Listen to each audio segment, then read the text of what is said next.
ನಮ್ಮೆಲ್ಲ ಕುಟುಂಬದವರಿಗೂ ದೀಪಾವಳಿ ಹಬ್ಬದ ಹಾರ್ದಿಕ ಶುಭಾಶಯಗಳು. ಹಾಯ್ ಹಲೋ ಎಲ್ರಿಗೂ ನಮಸ್ಕಾರ. Welcome to my mini vlog. ನಿನ್ನೆ ಹಬ್ಬ ಮಾಡಿರಲಿಲ್ಲ, ಸೊ ಇವತ್ತು ವಾರನೂ ಇದ್ದಿದ್ದರಿಂದ ಎರಡೂ ಒಟ್ಟಿಗೆ ಮಾಡೋಣ ಅಂತ ಹೇಳಿಬಿಟ್ಟು ಬೆಳಗ್ಗೆನೆ ಫಸ್ಟ್ ನೀಟಾಗಿ ಕಸ ಎಲ್ಲ ಹೊಡ್ಕೊಂಡು ನೆಲ ಒರೆಸ್ಕೊಂಡು ಹಾಗೆ ನಾನು ಕೂಡ ಫ್ರೆಶ್ ಅಪ್ ಆಗಿ ಸೀದಾ ಅಡುಗೆ ಮನೆ ಕಡೆ ಬಂದಿದ್ದಾಯಿತು. ಇವತ್ತಿನ ಹಬ್ಬದ ಮೆನ್ಯೂ ಫುಲ್ ಸಿಂಪಲ್ ಆಗಿ ಇಟ್ಟಿದ್ದೆ. ಸಬ್ಬಕ್ಕಿ ಶಾವಿಗೆ ಪಾಯಸ ಮಾಡ್ಕೊಂಡಿದ್ದೆ, ಹಾಗೆ ಅನ್ನ ಸಾರು ಜೊತೆಗೆ ಸೈಡ್ಸಿಗೆ ಬೋಂಡ ಹಪ್ಳ ಎಲ್ಲ ಮಾಡ್ಕೊಂಡಿದ್ದಾಯಿತು. ನಂದು ಅಡುಗೆ ಕೆಲಸ ಎಲ್ಲ ಒಂದೊಂದೇ ಮುಗಿಯೋಷ್ಟರೊಳಗಡೆ ನಮ್ಮನೆಯವರು ಕೂಡ ನೀಟಾಗಿ ಎಲ್ಲ ದೇವ್ರ ಮನೆ ತೊಳ್ಕೊಂಡು ಪೂಜೆಗೆಲ್ಲ ರೆಡಿ ಮಾಡಿ ಇಟ್ಟಿದ್ರು. ಅದೇ ಸ್ಪೀಡಲ್ಲಿ ನಾನು ಕೂಡ ಎಡೆಗೆಲ್ಲ ತುಂಬಿಕೊಟ್ಟೆ. ಅವ್ರು ಪೂಜೆ ಮುಗಿಸಿದ್ರು. ಅದಾದ್ಮೇಲೆ ನಾನು ಕೂಡ ಉದ್ಗಡ್ಡಿ ಹಚ್ಚೋಣ ಅಂತ ಹೇಳ್ಬಿಟ್ಟು ಉದ್ಗಡ್ಡಿ ಎಲ್ಲ ಹಚ್ಚಿ ನೈವೇದ್ಯ ಕೂಡ ಮುಗಿಸ್ಕೊಂಡು ಆಮೇಲಿಂದ ನಮ್ಮ ಸಾಹೇಬರಿಗೆ ಊಟ ಹಾಕ್ಕೊಟ್ಟೆ.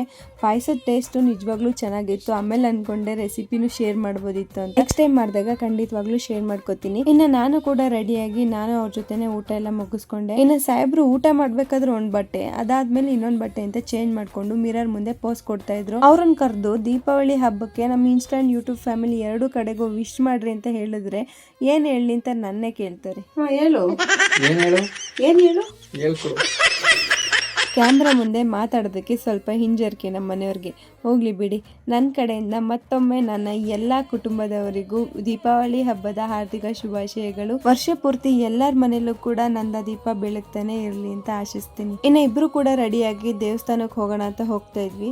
ನನಗೆ ಗೊತ್ತು ಖಂಡಿತವಾಗ್ಲೂ ಈ ಡ್ರೆಸ್ ಲಿಂಕ್ ನೀವು ಕೇಳ್ತೀರಾ ಅಂತ. ನಾನು ಆಲ್ರೆಡಿ ರಿವ್ಯೂ ಕೂಡ ಮಾಡಿದ್ದೆ, ನಿಮಗೋಸ್ಕರ ಮತ್ತೊಮ್ಮೆ ಲಿಂಕ್ ಕೊಡ್ತೀನಿ. ಈ ವಿಡಿಯೋಗೆ ಲಿಂಕ್ ಅಂತ ಕಮೆಂಟ್ ಮಾಡಿ ಡೈರೆಕ್ಟಾಗಿ ನಾನೇ ಕಳ್ಸಿಕೊಡ್ತೀನಿ, ಅಥವಾ ಸ್ಕ್ಯಾನರ್ ಕೂಡ ಹಾಕಿರ್ತೀನಿ. ಸ್ಕ್ರೀನ್ ಶಾಟ್ ತಗೊಂಡು ಮೀಶೋದಲ್ಲಿ ಸ್ಕ್ಯಾನ್ ಮಾಡಿ ನಿಮಗೆ ಡೈರೆಕ್ಟಾಗಿ ಪ್ರಾಡಕ್ಟ್ ಲಿಂಕು ಓಪನ್ ಆಗುತ್ತೆ. ಇನ್ನು ಇಬ್ರು ದಾರಿ ಉದ್ದಕ್ಕೂ ಮಾತಾಡ್ಕೊಂತ ಹತ್ತೇಳು ನರಸಿಂಹಸ್ವಾಮಿ ಬೆಟ್ಟಕ್ಕೆ ತಲುಪಿದ್ವಿ.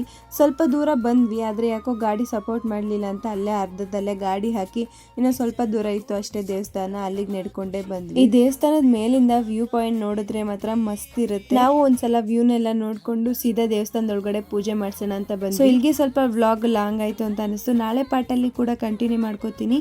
ಸದ್ಯಕ್ಕೆ ಈ ವ್ಲಾಗ್ ಇಷ್ಟ ಆದ್ರೆ ಲೈಕ್ ಮಾಡಿ, ನನ್ನ ಪೇಜ್ನ ಫಾಲೋ ಮಾಡ್ಕೊಳ್ಳೋದು ಮರಿಬೇಡಿ.